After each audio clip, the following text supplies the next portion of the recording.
Our first guest today. So pleased to be joined by the voice of the Duke Blue Devils, David Shumate, on the show as we get you set for Syracuse at Duke tomorrow night inside the Dome. David, thanks so much for coming on. How are you today?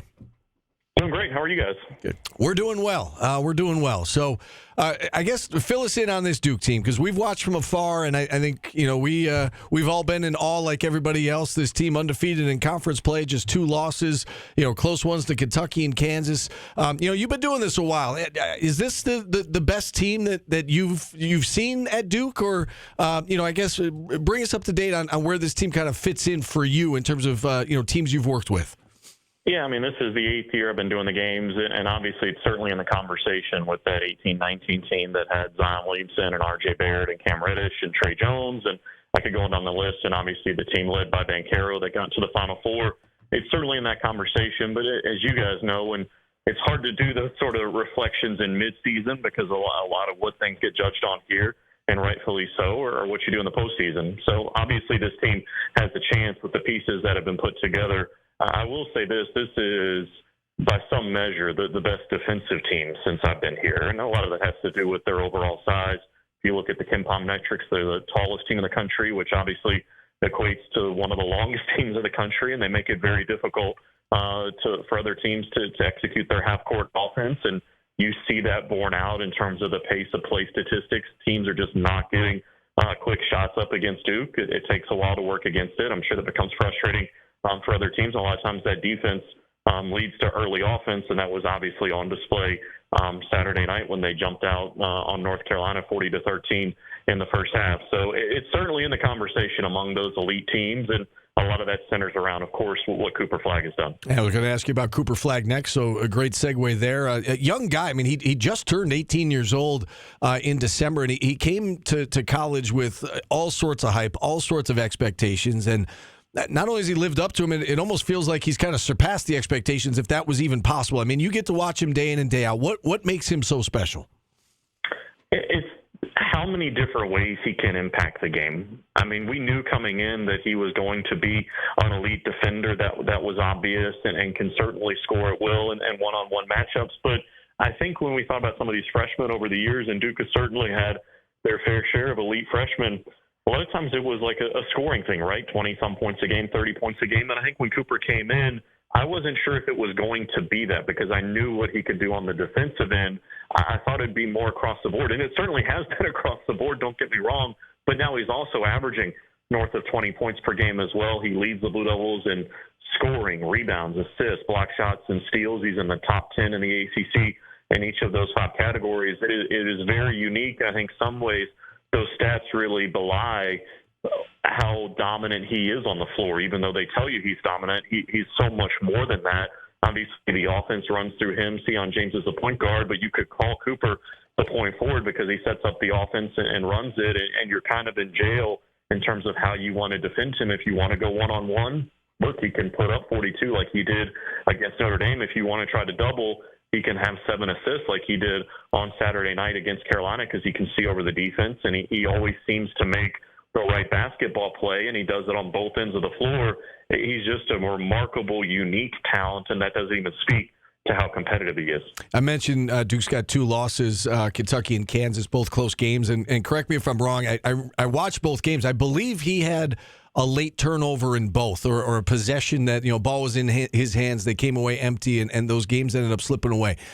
How has he used those 2 games and maybe those 2 experiences early in the season to help him get better, help the team get better? And, they have not lost since that loss to Kansas.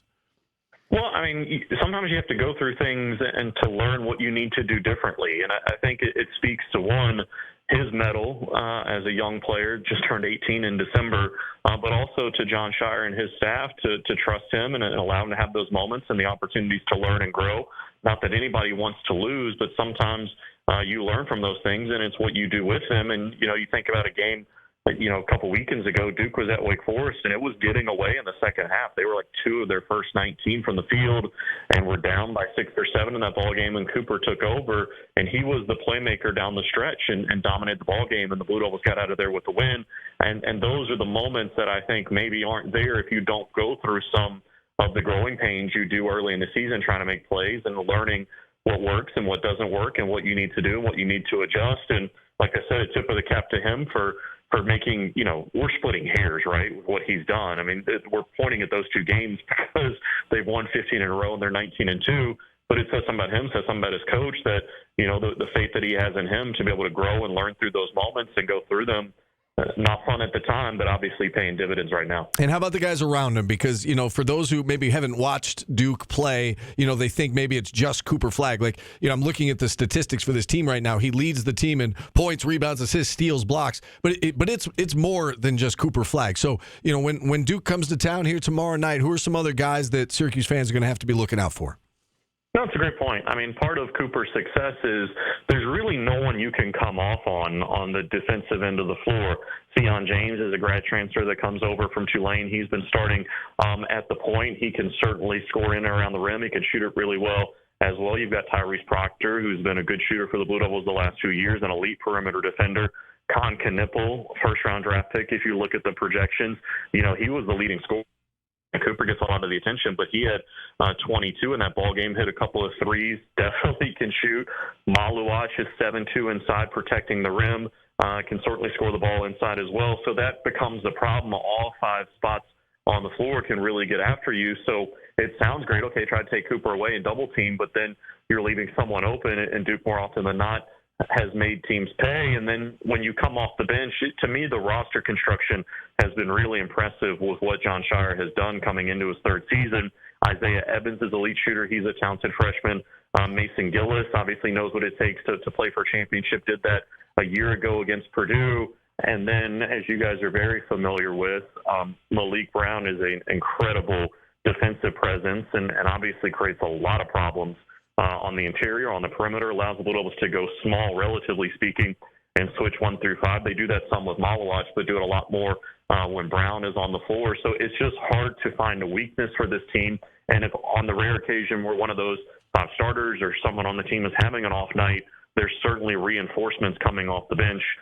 Caleb Foster is a piece of that as well. So that, to me, is what has made this Duke team, maybe a step ahead the last couple of years, is the depth they bring to the table in addition to those 5 guys that roll out there and start tomorrow night. It's just hard to find a way to attack this team. You brought up the name Malik Brown, and I guess there was some question as to whether or not he would be ready to go for this game.